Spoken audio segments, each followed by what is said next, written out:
ನಿಯತ್ತಾಗಿ ಬದುಕೋರಿಗೆ ಜನ ಕೈ ಕೊಡ್ಬೋದು, ಆದ್ರೆ ಒಳ್ಳೆತನ ಯಾವತ್ತೂ ಕೈ ಬಿಡೋದಿಲ್ಲ. ಜೀವನದಲ್ಲಿ ಪಡೆದುಕೊಂಡಿದ್ದಕ್ಕಿಂತ ಕಳೆದುಕೊಂಡಿದ್ದೇ ಜಾಸ್ತಿ. ಬದಲಾಗುವ ಜನರ ನಡುವೆ ಬದಲಾಗಿ ಬದುಕು. ಕೆಲವರ ಜೊತೆ ಮನಸ್ಸು ಬಿಚ್ಚಿ ಮಾತಾಡ್ತೇವೆ, ಕಾರಣ ಸಮಯ ಕಳೆಯೋದಕ್ಕಲ್ಲ, ಕಷ್ಟ ಸುಖದಲ್ಲಿ ಸದಾ ನಮ್ಮ ಜೊತೆ ಇರ್ತಾರೆ ಅನ್ನೋ ನಂಬಿಕೆಯಿಂದ.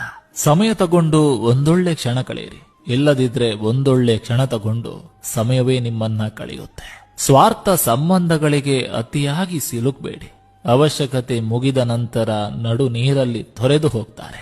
ಬದುಕಿನಲ್ಲಿ ಒಳ್ಳೆಯ ದಿನಗಳನ್ನ ಕಾಣುವುದಕ್ಕೆ ಕೆಲವೊಂದು ಕೆಟ್ಟ ದಿನಗಳನ್ನ ದಾಟಿ ಹೋಗಲೇಬೇಕಾಗ್ತದೆ. ಬದುಕು ನಮ್ಮದೇ ಆದ್ರೆ ಕೆಲವು ತೀರ್ಮಾನಗಳು ನಮ್ಮದಾಗಿರೋದಿಲ್ಲ. ಬಿರುಗಾಳಿ ಜೋರಾದ್ರೆ ದೋಣಿ ಮುಳುಗ್ತದೆ, ಅಹಂಕಾರ ಹೆಚ್ಚಾದ್ರೆ ವ್ಯಕ್ತಿತ್ವ ಮುಳುಗ್ತದೆ. ಅವಮಾನ ಆದ ಕಡೆ ಸಂಬಂಧ ಬೇಡ, ಇಷ್ಟ ಇಲ್ಲದವರ ಜೊತೆ ಮಾತು ಬೇಡ.